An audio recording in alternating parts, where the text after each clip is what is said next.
50 nuances de conscience, une lumière sur ton existence.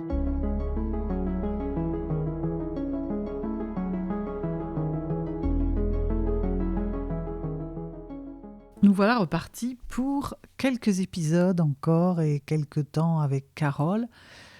Il y avait eu comme une petite interruption pour les vacances. J'ai pris quelques vacances, je me suis posée. Et puis, j'ai fait aussi de l'introspection pour lancer des projets. Et nous voilà repartis. Vous avez eu l'épisode 9. Nous voilà avec l'épisode 10. Où là, on va revenir sur l'aspect séance, sur l'aspect communiquer avec transparence et éthique en séance. Qu'est-ce que le médium ou la médium peut dire ? Est-ce que l'on peut tout dire ? Vous allez voir que Carole a un sens de l'éthique très profond. Elle va vous raconter comment elle dit ce qu'elle entend et ce qu'elle doit dire. On aura aussi une particularité sur la mort. On a coutume de dire, moi j'ai souvent entendu ça, qu'on n'annonçait pas les morts, en tout cas celle de la personne. On va voir que parfois on peut prévenir un peu celle de l'entourage, ne serait-ce que pour que le processus d'accompagnement puisse se dérouler dans les meilleures conditions possibles, que la personne puisse se préparer. C'est important et ça permet aussi de revoir, c'est aussi ce qui fait partie du regard qu'on pose, de cette perception qu'on a de la mort et de la... Carole parle du luxe de pouvoir accompagner. Je confirme, moi j'ai appris le décès de mon père un peu brutalement, mais j'ai eu cette opportunité, j'ai presque chance, je crois que je peux dire sincèrement chance, d'avoir eu une semaine avant qu'il ne s'éteigne pour l'accompagner, parce que j'ai pu me préparer ma famille et l'accompagner au mieux dans ce chemin, c'était son heure en fait. Et donc, on aurait pu choisir de résister, mais d'abord, je sais que c'est pas ce qu'il aurait voulu. Et en plus, il y a vraiment cet accueil par rapport à c'est l'heure, quoi. It's time to go. C'est douloureux, c'est pas simple. Moi, je suis très fière de moi, ou contente de moi, ou d'avoir pu l'accompagner au mieux dans ce timing. Donc ça m'a évidemment d'entendre cet épisode à revisiter un peu tout ça, mais je trouve aujourd'hui, plusieurs années après, c'est toujours aussi juste. Voilà, avec cette notion de c'est l'âme qui choisit. Alors vous verrez, il y a un petit passage, on a coupé un passage concernant parce que j'aurais envie qu'on y consacre tout un épisode, en fait, avec cette histoire de mort, il y a plein de débats sur ce sujet. Est-ce que on a une date de péremption ? Excusez-moi de cette expression un peu presque vulgaire, qui sonne en tout cas durement, mais est-ce qu'on... Comment ça marche, quoi ? Est-ce qu'on décide ? Et Carole dit c'est l'âme qui décide. Moi, on va faire un épisode là-dessus parce que il y aurait tant à dire. Donc je referme la parenthèse et je vous laisse avec Carole. Est-ce que je dis tout ce que je reçois ? En général, oui. Parce que tout ce que je peux recevoir, je sais que c'est audible et par celui qui va le recevoir. Après, de la manière que je dois le dire, ça, parfois, ils m'ont posé vraiment question, ils m'ont posé interrogation et parfois ça a été même difficile, très difficile pour moi. Et la seule chose qu'on ne dit pas, ça va être la propre mort de la personne qui vient nous consulter. C'est peut-être la seule limite, voilà. La mort de l'entourage, ça, c'est autre chose. Ça va dépendre, de la personne, de là où on en est, et cetera. Mais si vous avez un parent, moi j'ai accompagné des clients, jusqu'à la mort de leurs parents et je leur avais annoncé bien avant, des mois avant, même peut-être des années. Et je me souviens d'une cliente qui m'avait appelée, enfin on s'est tenu un peu au courant quand il y a eu des évolutions et à ce moment-là, quand on a senti que c'était le moment, je l'ai même préparée en lui disant: «Bon, c'est cette fois-ci, on va y être». Parce qu'évidemment, on lie des liens très intimes avec les gens. Moi, je rentre dans la vie des gens, je vis plusieurs vies, tous les jours à travers, ma propre vie et donc il y a des relations aussi, des rencontres comme, tu l'as dit à l'heure, qui sont plus fortes que d'autres ou plus importantes. Mais ça m'est arrivé d'accompagner en disant: «Bon voilà, préparez-vous, oui, cette fois-ci, ça va être, la bonne fois» ou des fois: «Non, c'est pas ça, c'est juste une alerte, bon, ils sont transportés», voilà et ça, on le sait, hein, très, très vite. Par contre, quand ça va être le moment, bon, bah, oui, il faut se préparer. Donc ça veut dire c'est pas le temps là de se dire, «Ah là là, mon Dieu» et cetera. Mais bon, ça, c'est quand on a le temps d'accompagner. Comme je le dis, c'est un luxe d'accompagner quelqu'un jusqu'au bout et c'est pas une épouvante. Même s'il est en souffrance, même si c'est dur pour lui, je sais très bien que la souffrance physique, morale de la maladie, c'est compliqué. Mais c'est enfin franchement, c'est ce qu'il y a de plus beau, quoi. Alors que quand on n'a pas le temps, parce qu'on se retrouve confronté à la mort, soudaine, et là ça c'est une autre histoire, hein. Donc oui, je vais pouvoir annoncer plus ou moins, on va dire, des échéances, mais je vais le dire à ce moment-là et d'ailleurs les défunts eux-mêmes le disent pour, par exemple, un parent qui est mort va parler de l'autre parent. Je vais dire: «Ah ben si c'est le père qui est mort, par exemple, va dire: «Ah ben vo» donc je vais dire aux gens: «Bah, votre maman, elle est peut-être un peu fatiguée actuellement». Mais je sais déjà que le défunt me dit: «Bon, il y a telle et telle et telle chose», voilà. Mais je vais voir comment va être la réaction. Si la personne me dit: «Ah bah oui, c'est difficile, c'est très compliqué et tout», bah, à ce moment-là, je vais dire ce que je peux dire, pour, préparer. Je vais dire: «Attendez-vous», voilà. Je donne jamais de choses comme ça, voilà. Mais c'est parce que ça prépare, c'est pas quelque chose de terrible. C'est normal, ça va de toute façon, ça va arriver la mort, elle est inéluctable pour tout un chacun. Après, il y a des cas plus difficiles que d'autres. J'en ai eu 2 fois dans mon parcours, peut-être d'autres, mais j'en ai eu 2 qui ont été importants, dont un, une fois, une maman qui est venue, enfin une dame qui est venue, qui m'a donné la photo de ses enfants, qui étaient déjà grands, hein, un sur la photo a déjà plus de 30 ans.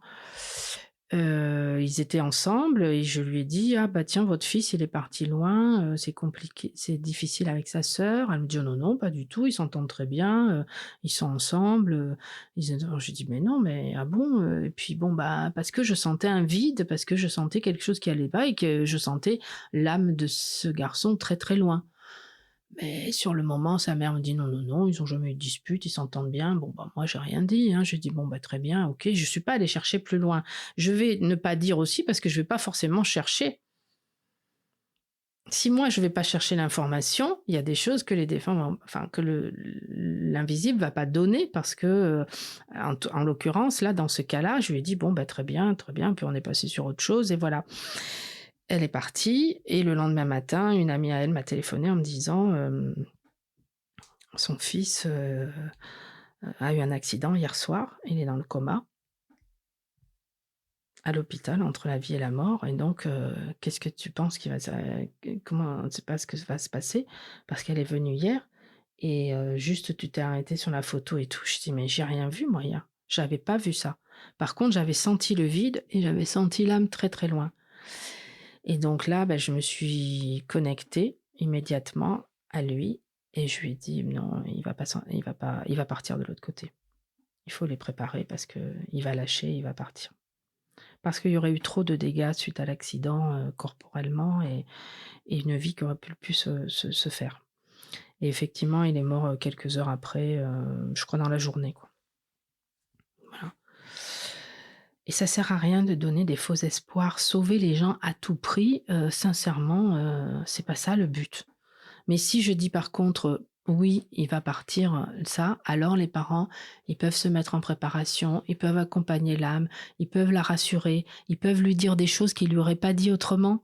Ils peuvent régler tout ça, ils vont appeler les frères, les sœurs qui se dépêchent de venir pour pouvoir dire au revoir. Ça change tout. Plutôt que de se dire: «Ah bon, bah non, alors il faut surtout pas dire, qu'il va mourir, hein, puis donc, bah non, on va quand même encore le sauver, hein, on va lui piquer partout et puis ça va aller et puis, c'est plus possible, c'est plus possible». De toute façon, c'est l'âme qui choisit, hein, c'est pas nous qui choisissons.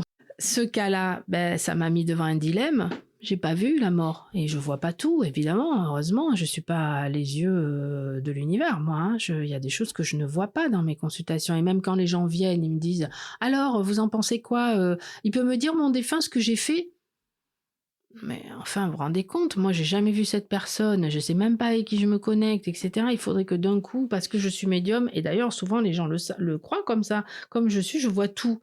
Mais non, je vois pas tout, et j'ai pas honte de le dire, hein, parce que je vois ce qui doit servir à l'essentiel sur le moment. Et puis, est-ce que là, ce qui est là, c'est pas une demande un peu d'orgueil de dire: «Ah bon, alors je veux une preuve absolument que c'est ça, et cetera». Je sais pas si c'est ça ou plutôt laisser venir les choses qui viennent. Bon, ça aussi c'est un autre débat. Et qu'est-ce que je dis une fois un cas, compliqué? C'est une maman qui avait perdu, sa fille dans un accident de voiture qui avait eu lieu avec sa sœur, cet accident. Les 2 sœurs étaient ensemble dans la voiture. Et donc, lorsque la mère est venue en consultation la première fois, elle me dit, bon, j'établis la communication, la canalisation, et à un moment donné, la jeune fille me dit, «Bon, bah, tu diras à ma mère que je suis partie, parce que j'étais sa préférée. Maintenant, ma sœur qui reste est celle qu'elle aimait le moins, mais elle doit apprendre à l'aimer». Ah non, j'ai dit: «Ça, je peux pas lui dire ça, c'est pas possible. C'est impossible». J'ai dit: «Comment je vais faire pour dire ça? Je peux pas dire ça à une mère. Je vais jamais y arriver». «Si, si, si, si, tu vas y arriver». Alors maintenant, je sais comment ils font, hein, parce que quand je commence à refuser un truc, ils me disent: «Oh, to, to, to, to, to, allez hop, c'est comme ça que tu dois le dire». Ah! Comme j'ai appris à respecter, comme je sais que c'est un principe, alors bon, je vais y mettre les formes, mais je vais quand même le dire. Et je vais vous dire pourquoi il faut toujours respecter ça et tout, parce que ce soit là pour annoncer ça ou pour toute autre chose, on ne fait pas de la médiumnité avec son registre de perception. Parce que si on fait ça, on prend le pouvoir sur les gens. On fait la médiumnité avec ce qu'on reçoit. Et bon, évidemment, plus c'est élevé, plus on va recevoir des choses importantes, élevées et tout ça.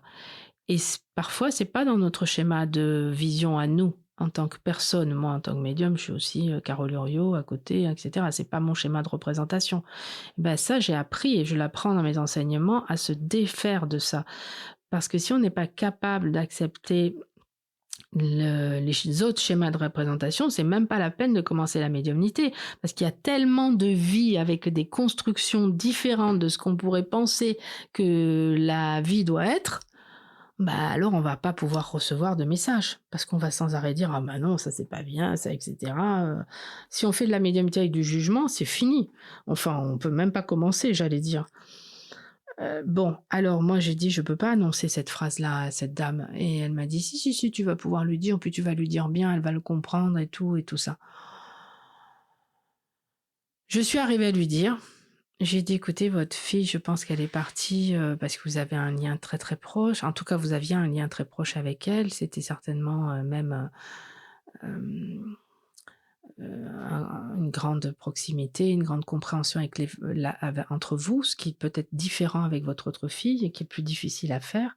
Et je voyais qu'avec sa tête, elle me faisait, «Oui, oui, oui, oui», et donc je lui ai dit: «Écoutez, peut-être aussi que la vie vous a peut-être que cette différenciation que vous avez faite, il faut que vous compreniez qu'il faut aimer chaque enfant de la même manière, quoi, enfin, autant que ça peut se faire, et c'est très difficile, hein, parfois, en tant que parent, en tant que famille, et cetera».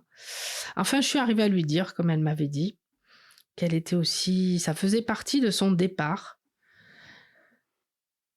en tant qu'épreuve pour les parents, de comprendre que, l'enfant qu'on avait peut-être, moins bien accueilli, moins bien accepté, moins bien je sais pas quoi. On devait l'aimer encore plus fort et aussi bien. Et en tout cas, quand j'ai dit ça à la mère, la première chose qu'elle m'a dite: «C'est vrai que j'avais une préférence pour cette fille-là que l'autre». Donc quand on dit une information aussi dure qu'elle soit, mais qui est juste, qui touche l'âme elle l'accepte parce qu'elle sait que c'est vrai et elle va pas tricher. On peut pas tricher avec les âmes. On peut pas tricher avec les défunts, on peut pas tricher, on peut broder. Ça, il y a des tas de médiums, de voyants qui brodent, ça c'est sûr. Mais c'est pour ça qu'il y a des fois quand les gens me disent: «Beh, c'est tout ce qu'il a à me dire mon défunt». Je dis: «Mais je vais pas vous inventer des choses que je n'ai pas». Évidemment, je pourrais vous dire: «Ah, c'est formidable, vous allez rencontrer ça, vous allez voir ça, demain il va se passer ça, dans 6 mois il y aura ça», puis il y aura jamais rien, puis que si j'en ai à faire, les gens ne reviendront pas et puis voilà. Mais non, je fais pas ça, c'est une éthique. Moi, je brode pas, hein, j'ai ou j'ai pas et si j'ai, bah, je vais donner, mais non. C'est vrai pour les défunts, mais c'est vrai pour les cartes, c'est vrai pour les oracles, c'est vrai pour tout type de connexion de consultation dans ce type-là. C'est voilà. En tout cas, je le ferai pas avec les défunts, sinon ça si je romprais mon engagement de dire que si je l'ai fait, c'était pour aller jusqu'au bout et je suis fidèle à eux. Ça, c'est important parce que je suis à leur service. J'espère que vous avez apprécié cet épisode qui revenait donc sur la transparence de communication dans les séances de guidance. Et donc,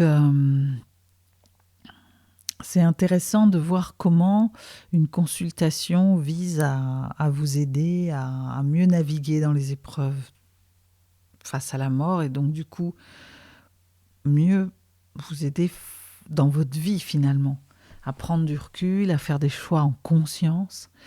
Et dans ce cadre-là, le médium n'a pas pour vocation de tout révéler, même si Carole explique qu'elle le fait au mieux, mais le médium n'est pas là pour vous, vous apporter des réponses à toutes les questions que vous vous posez, mais plutôt, je trouve que c'est intéressant de l'aborder sous forme de piste de réflexion, d'acceptation de ce qui est, ça nous aide à faire le chemin en fait.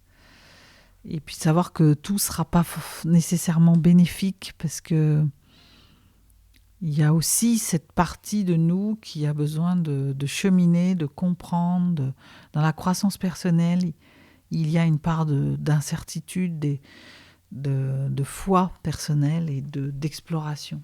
Donc chacun a, par rapport à ça, son propre chemin par rapport à la mort et à la vie. Et c'est important aussi que le médium puisse respecter ce cheminement personnel et de ne pas imposer ses certitudes, ses vérités toutes faites. Car on vous dit, je ne juge pas et j'amène ce qui m'est dit et posé comme... J'ai trouvé beaucoup de douceur et merci Carole pour ça dans ta manière aussi d'accompagner, de délivrer les choses le mieux possible, même si parfois j'ai bien conscience, parce que ça peut m'arriver aussi, qu'on reçoit les infos un peu comme ça, peut-être de manière un peu, c'est pas brute, mais telles qu'elles sont en fait. Et pour les délivrer, et que tout l'art consiste à les amener pour qu'elles soient digérables, audibles déjà, et digérables par la personne qui est en face.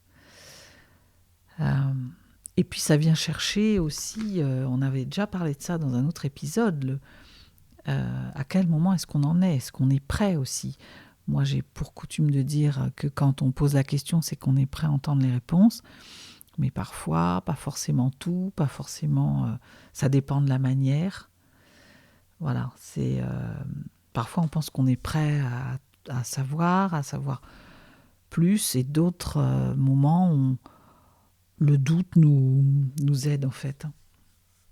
Donc je conclurai en disant que l'idée c'est d'accepter l'inconnu qui donne parfois un sens plus profond que de tout savoir. La mort reste un mystère et nous pousse à plutôt vivre pleinement et à nous concentrer sur ce qui compte vraiment. On évoquait ça aussi dans un autre épisode sur comment c'est rapide. Ça va très très vite, quoi. J'aime bien cette réplique de Vanessa Paradis, je crois, dans Noces blanches face à Bruno Kremer, et qui dit « On vit, on s'agite et on meurt ». C'est un peu plus que cela, ça nous appartient, mais ça va très vite. Donc, apprenez à aimer les questions, et plutôt que de chercher à connaître tous les détails sur la mort, une consultation d'un médium, d'une guidance, ça peut vous aider à vivre avec ces questions aussi, de manière apaisée, et de mieux entendre aussi certaines réponses. Le sens de la vie, parfois, ne se trouve pas toujours dans les réponses, mais dans la façon dont on apprend à accueillir ce qui est, cette réponse qui n'est pas pour tout de suite, mais peut-être pour après. Cette réponse qui ne me concerne peut-être pas, mais peut-être quelqu'un de mon entourage. Et cette réponse que le défunt n'a peut-être pas voulu nous donner parce que ça n'était pas juste à ce moment-là. Je vous laisse avec ces réflexions et je vous dis à l'épisode suivant.